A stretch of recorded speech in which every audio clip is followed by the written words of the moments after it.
नमस्कार, मैं ओम प्रकाश एक बार फिर दिन की प्रमुख खबरों में आप सभी का स्वागत करता हूं। आज खबरों की शुरुआत बिहार की खबर से करेंगे।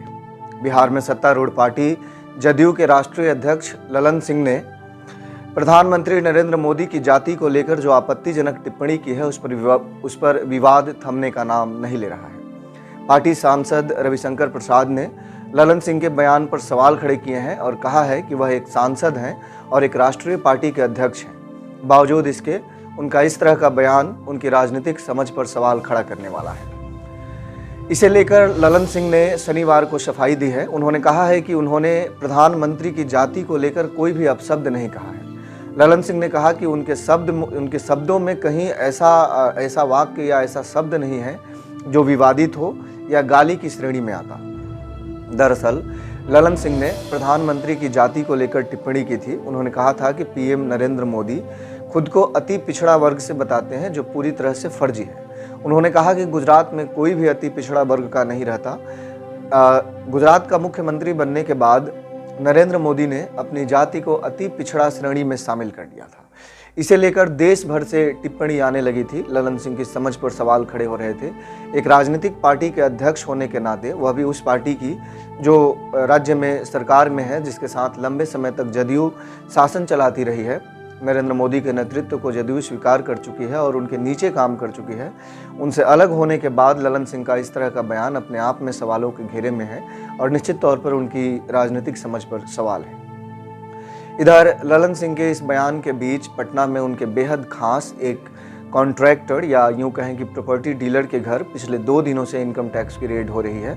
लगातार छापेमारी के दौरान उक्त कॉन्ट्रैक्टर के घर से कई सारे दस्तावेज बरामद किए गए हैं, जिनमें फर्जी कंपनियों के दस्तावेज भी मिले हैं। दावा किया गया है कि उक्त ठेकेदार ने करोड़ों रुपए की धनराशि हवाला के जरिए विदेशों में भेजा है और बड़ी मात्रा में ब्लैक मनी को व्हाइट किया है। ललन सिंह के इस बयान के बाद उसकी मुश्किलें और बढ़ गई है। हालांकि इनकम टैक्स की इस कार्रवाई पर एक बार फिर सवाल खड़े हो रहे हैं। इसकी वजह है कि जब तक जदयू और भाजपा एक साथ सरकार में थी, तब तक केंद्रीय एजेंसियों ने ऐसे किसी भी व्यक्ति के खिलाफ कोई कार्रवाई नहीं की। लेकिन अब जैसे ही भाजपा और जदयू अलग अलग हुए हैं, केंद्रीय एजेंसियां भी जदयू और आरजेडी के करीबी लोगों के खिलाफ मुखर हो गई है। इसीलिए केंद्रीय एजेंसी के खिलाफ सवाल खड़े हो रहे हैं। अब बात करते हैं रूस और यूक्रेन के बीच चल रहे वार के बारे में। दरअसल यूक्रेन को लगातार अमेरिका सहित नाटो देशों से सैन्य, वित्तीय और हथियारों की मदद मिल रही है। इसकी वजह से युद्ध लंबा खींचता जा रहा है। इस बीच एक दिन पहले ही रूस के राष्ट्रपति व्लादिमीर पुतिन ने चेतावनी दी है कि अगर नाटो सेनाओं से रूसी सैनिकों की भिड़ंत होती है तो पूरी दुनिया में परमाणु युद्ध होगा और इसके परिणाम भीषण होंगे। इस बीच विशेषज्ञों ने संभावित थर्ड वर्ल्ड वॉर और परमाणु युद्ध के परिणामों को लेकर गहन चर्चा की है। शनिवार को एक बयान सामने आया है जिसमें दुनिया भर के विशेषज्ञों ने इसे लेकर एक चिंता जाहिर करते हुए कहा है कि अगर दुनिया में दोबारा तीसरा विश्व युद्ध होता है या किसी भी तरह से परमाणु युद्ध होती है तो कम से कम 5 अरब लोग पूरे विश्व में मारे जाएंगे, जो अपने आप में बहुत बड़ी चिंता का कारण है। विशेषज्ञों ने कहा है कि अगर परमाणु युद्ध होता है और दुनिया के किसी भी हिस्से में इस पर परमाणु बमों के जरिए हमले होते हैं तो कई सालों तक धरती पर सूरज नहीं दिखेगा, जो न केवल मनुष्य बल्कि अन्य जीव जंतुओं के लिए भी बेहद घातक साबित होने वाला है। आज के दिनों में जब तकनीक का हाथ पकड़कर दुनिया तेजी से आगे बढ़ रही है, तब भारत में भी लोग बड़े पैमाने पर टेक सेवी होते जा रहे हैं, खासकर बैंकिंग के मामले में।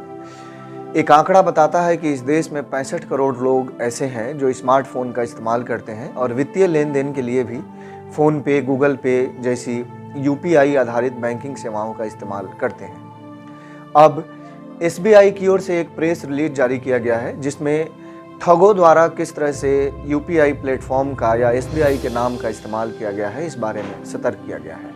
एसबीआई ने अपने बयान में स्पष्ट किया है कि कई ग्राहकों को बेवकूफ़ बनाने या उनके खाते से रुपए उड़ाने के लिए एसबीआई के मैनेजर के नाम पर या एसबीआई के नाम पर ऐसे मैसेज भेजे जा रहे हैं जिसमें ग्राहकों को खाते के समाधान संबंधी जानकारी दी जा रही है।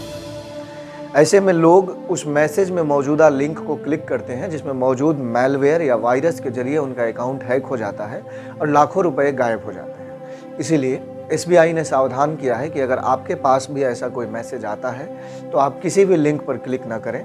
ध्यान रखने वाली बात यह है कि बैंक कोई भी हो, स्टेट बैंक हो, बैंक ऑफ इंडिया हो, एचडीएफसी हो या कोई भी बैंक हो, वो फ़ोन पर कोई भी सेवा नहीं देती, ना ही उसके कोई अधिकारी फ़ोन कर किसी तरह का कोई समाधान देते हैं। इसीलिए जैसे ही आपको बैंक से फ़ोन आता है जिसमें कहा जाएगा कि आपका एटीएम कार्ड ब्लॉक हो गया है या आपका खाता बंद हो गया है या अकाउंट अपडेट किया जा रहा है, तो आप समझ लीजिए कि आपके साथ ठगी होने वाली है और उस फ़ोन को तुरंत काटिए, उस नंबर को ब्लॉक करिए और बैंकिंग संबंधी किसी भी फ़ोन या किसी भी मैसेज पर, ऐसे मैसेज पर जिस पर क्लिक करने से आपके खाते के बारे में, अपडेट करने के बारे में जानकारी दी जाती हो या एटीएम पिन के बारे में जानकारी दी जाती हो, उस पर किसी भी लिंक पर क्लिक करने की ज़रूरत नहीं है। अब बात करते हैं पश्चिम बंगाल की खबरों के बारे में। शिक्षक नियुक्ति भ्रष्टाचार मामले में गिरफ्तार किए गए तृणमूल कांग्रेस के विधायक और प्राथमिक शिक्षा परिषद के पूर्व अध्यक्ष माणिक भट्टाचार्य के खिलाफ ईडी की कार्रवाई लगातार जारी है। उनसे पूछताछ के बाद शनिवार को ईडी अधिकारियों ने 6 जगहों पर छापेमारी की है। इसमें सॉल्ट लेक के महिष बथान के अलावा उत्तर 24 परगना के बारासात में तपन मंडल नाम के एक व्यक्ति के घर छापेमारी हुई है।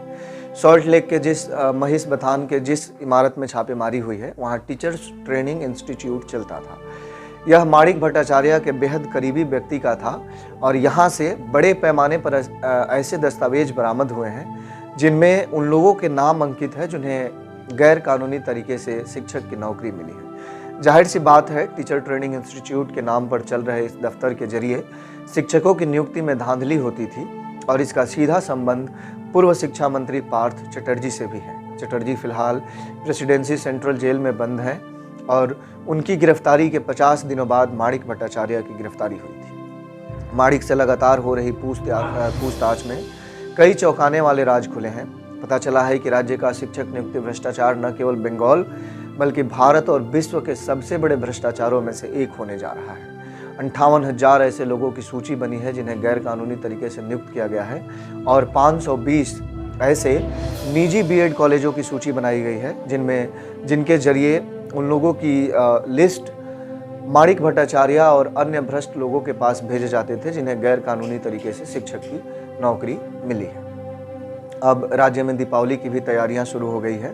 पश्चिम बंगाल में दीपावली के मौके पर काली पूजा होती है। माँ काली को दीपावली से ठीक एक दिन पहले पूजा जाता है और दीपावली की तरह ही दीप जलाकर पटाखे आदि फोड़े जाते हैं। इसलिए काली पूजा की तैयारियों को केंद्र कर राज्य में सुरक्षा भी बढ़ गई है। कलकत्ता हाई कोर्ट ने 90 डेसिबल से कम आवाज़ वाले पटाखों के इस्तेमाल की छूट दी है और ख़ास तौर पर ग्रीन पटाखों के इस्तेमाल पर बल दिया जा रहा है। 2 सेंट्रल एजेंसियों को नोडल एजेंसी बनाया गया है जो ग्रीन पटाखों के इस्तेमाल को सुनिश्चित करेंगी और यह देखेंगी कि बाजार में केवल ग्रीन पटाखे बिकें। धन्यवाद।